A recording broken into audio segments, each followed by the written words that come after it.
هل يستوي الذين يعلمون والذين لا يعلمون وقال رسول الله صلى الله تعالى عليه وسلم طلب العلم فريضة على كل مسلم ومسلمة الصلاة والسلام عليك يا خاتم النبيين وعلى آلك وأصحابك يا خاتم المعصومين.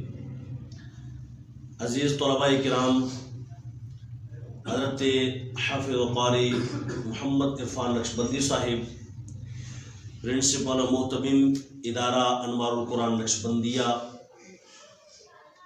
اور محترم سید مخدوم حسین شاہ صاحب، آج کی ہماری یہ نشست دراصل تربیتی نشست ہے، اور ہمارا اس مدرسے میں، اس ادارہ میں، جو کہ ادارہ انوار الاسلام کی شاخ ہے، اور ہم الحمدللہ یہ عزم رکھتے ہیں کہ جگہ بجگہ مدارس کو اور اداروں کو قائم کر کے دین اسلام کی ترویج و اشاعت کی جائے، اور آپ طلباء میں علمی جد و جہد کی ایک تحریک پیدا ہو۔ ہر بچے کے اندر بہت ضروری ہے کہ سچائی کے ساتھ رہنے والا ہو، جھوٹ سے نفرت کرنے والا ہو، حسد سے، چغلی سے، غیبت سے بچنے والا ہو، گالیاں دینے سے بچنے والا ہو۔ یہ اس وقت ہو سکے گا جب آپ اپنے اساتذہ کا احترام کریں، وہ جو صحیح بات کہیں اس پہ عمل کیا جائے۔ اس لیے کہ آپ صرف خود نہیں پڑھ رہے، آپ کی نسلیں بھی اس ادارے میں پڑھیں گی انشاءاللہ۔ آنے والے زمانے میں لوگ پڑھتے رہیں گے، ہم تو جتنا رب نے چاہا زندہ رہیں گے، ہم مر جائیں گے، چلے جائیں گے، آنے والی نسلیں تو ادھر ہوں گے نا۔ اپنے اندر ایک تحریک علم کی جستجو کی پیدا کریں کہ ہم نے خود بھی عالم بننا ہے۔ قرآن پاک پڑھیں گے، قرآن پاک کا ترجمہ سیکھیں گے، قرآن پاک کی تشریح سیکھیں گے، قرآن پاک کا صحیح فن سیکھیں گے، صرف و نحو سیکھیں گے، درس نظامی پڑھیں گے، حافظ بنیں گے، قاری بنیں گے، مفتی بنیں گے، صحیح معنوں میں عالم بن کر دین کی خدمت کریں گے انشاءاللہ۔ بول دیں آپ ابھی سے اس انداز میں پڑھیں کہ ہم نے نہ صرف خود پڑھنا ہے بلکہ دوسروں کو پڑھانا ہے۔ یہ نیت کرتے ہیں آپ؟ آج سے یہ نیت پکی کر لیں کہ انشاءاللہ تعالی ہم نے خود بھی پڑھنا ہے، اور اس نیت سے پڑھنا ہے کہ ہم نے آگے بھی پڑھانا ہے۔ جب آپ یہ نیت کریں گے نا کہ ہم نے آگے پڑھانا ہے، خود صحیح پڑھنا شروع کر دیں گے۔ کیوں کہ پڑھاتا بھی سکتے ہیں جب خود کچھ آتا ہوگا۔ جاننے والا اور نہ جاننے والا برابر ہو سکتے ہیں؟ اللہ کہتا ہے برابر نہیں ہو سکتے۔ حضور فرماتے ہیں ایک عالم کی فضیلت ایک عابد پر، عبادت گزار پر عالم کی فضیلت ایسے ہے، جاننے والے کی نہ فضیلت اس طرح ہے جیسے 14ویں کے چمکتے چاند کی ستاروں پر ہوتی ہے۔ میں ایک طرف عبادت گزار ہے، شب بیداری کرنے والا ہے، رات کو اللہ کی بارگاہ میں سربت سجود ہونے والا ہے، اور ایک طرف قرآن کا علم حاصل کرنے والا ہے۔ صحابی رضی اللہ تعالیٰ عنہ حضور علیہ الصلوۃ والسلام کی بارگاہ میں صبح تہجد کے ٹائم پانی لا کر حضور کو وضو کے لیے دیتے۔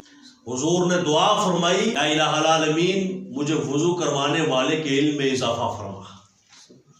اور زمانہ دیکھتا ہے کہ ایک وقت ایسا بھی آتا ہے کہ وہی صحابی پھر مفسر قرآن بنتے ہیں۔ تو ادب، احترام اور پھر فرما برداری، استاد جو کہے اس کی کہی ہوئی صحیح بات کو بہر صورت عمل کرنے کی کوشش کی جائے۔ یہی فارمولہ آپ والدین کے لیے بھی استعمال کر لیں کہ والدین جو جائز بات کہیں ان کی ہر جائز بات کو مانا جائے، تو یقیناً کامیابی آپ کے قدم چومے گی۔ ہم والدین گھر میں چھوڑ کے ان کی بات نہیں مانتے، ہم اساتذہ کی بات نہیں مانتے، ہم اپنے دوستوں کی بات مان رہے ہوتا ہے نا بیٹا، ایک دوسرے کی بات مان رہے ہیں کہ جی میرا دوست ہے، کہتا ہے آؤ جی چلتے ہیں، اور والد صاحب کہہ رہے ہیں بیٹا نہیں جانا، ہم کس کی مان رہے ہوتے ہیں؟ یہ بات سوچنے والی ہے۔ آپ نے اپنے آپ کو چینج کرنا ہے۔ یہ تربیتی نشست ہے۔ آج کی اس نشست سے آپ کچھ حاصل کر کے نہ جا سکے تو ہماری یہ نشست بیکار ہو جائے گی۔ سیکھیں گے انشاءاللہ، عمل کریں گے انشاءاللہ۔ یہ سیکھیں آپ کہ انشاءاللہ آئندہ بعد ہم نے استادوں کی ہر جائز بات ماننی، ہم نے اپنے والدین کی ہر جائز بات ماننی، اور اگر آپ اس فرما برداری میں کامیاب ہو گئے تو آپ یقین کریں اللہ تعالیٰ آپ کو سرخرو کر دے گا۔ علمی میدان میں کوئی آپ کا ثانی نہیں ہوگا۔ فرمایا طالب علم گھر سے علم حاصل کرنے کے لیے چلتا ہے تو رب کے فرشتے اس کے پاؤں کے نیچے اپنے پر بچھاتے ہیں۔ ہر مسلمان پر علم دین حاصل کرنا فرض ہے، چاہے وہ عورت ہے یا مرد ہے۔ کوئی آپ کے اس علاقے میں گھر ایسا ہے جس کے گھر میں بچے ہوں اور سکول نہ جاتے ہوں؟ جاتے ہیں نا؟ لیکن مدرسے میں سارے جاتے ہیں؟ نہیں۔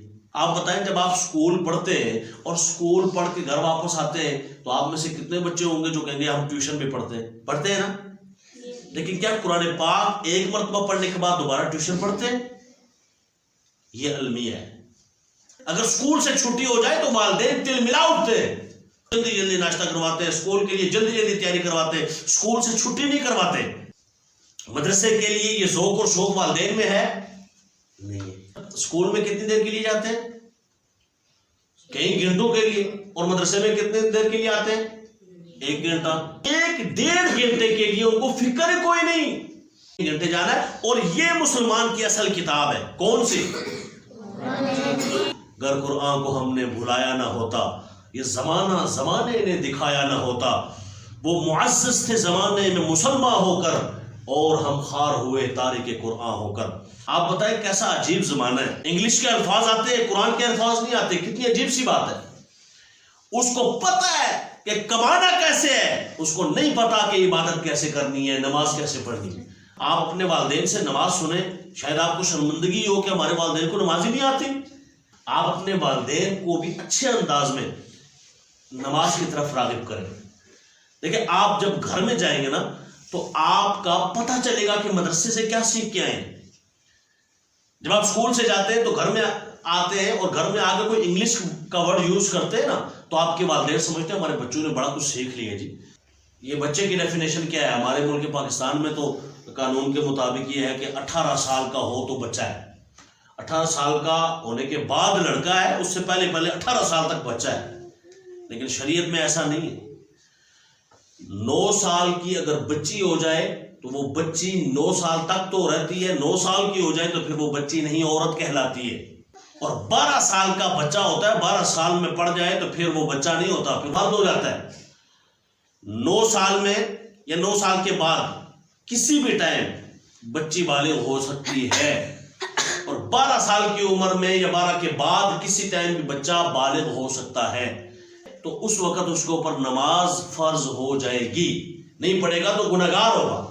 آپ کے استاد صاحب جس طرح سے آپ کو بتائیں اس طرح چلے، جس طرح آپ کو یہ جھوٹ سے بچنے کی تلقین کرتے، سچ بولنے کی تاکید کرتے، آپ کو ویسا ہی کرنا پڑے گا۔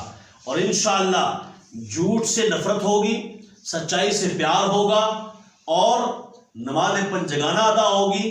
آپ کے اخلاق اچھے ہوں گے، آپ کے چہرے پر مسکراہٹ ہوگی، جس سے بات کریں گے مسکرا کے بات کریں گے، آپ کے والدین بھی خوش ہوں گے، معاشرہ بھی خوش ہوگا، اور باوقار کردار بن کر آپ ابھریں گے۔ تو امید ہے نماز پنجگانہ کے ساتھ ساتھ آپ اپنے اخلاق کو بھی بہتر کریں گے، آپ جو ہے سچائی کے ساتھ رہیں گے، جھوٹ سے نفرت کریں گے۔ بولیے انشاءاللہ۔ صرف ایک آخری بات آپ کے تربیتی نشست میں کرنا چاہتا ہوں، اور آپ اپنا ذہن بنا لیں کہ جب آپ کہتے ہیں نا کہ لا الہ الا اللہ، اللہ کے سوا کوئی معبود نہیں، تو آپ کا کیا نظریہ ہوتا ہے کہ ہم نے عبادت فقط اللہ کے لیے کرنی ہے اور کسی کے لیے نہیں کرنی، اور نہ ہی سجدہ کر سکتے ہیں کہ حضور نبی دو عالم صلی اللہ علیہ وسلم نے ارشاد فرمایا کہ اگر سجدہ کر سکتے ہیں کہ حضور نبی دو عالم صلی اللہ علیہ وسلم نے ارشاد فرمایا کہ اگر سجدہ جائز ہوتا تو میں عورت کو حکم دیتا وہ اپنے خاوند کو سجدہ کرے۔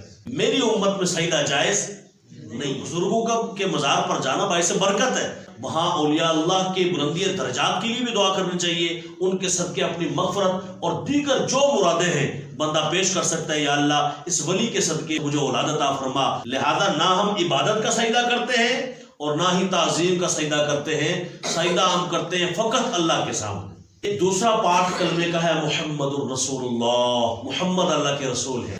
اب محمد اللہ کے رسول ہیں تو بتائیں کہاں ہیں؟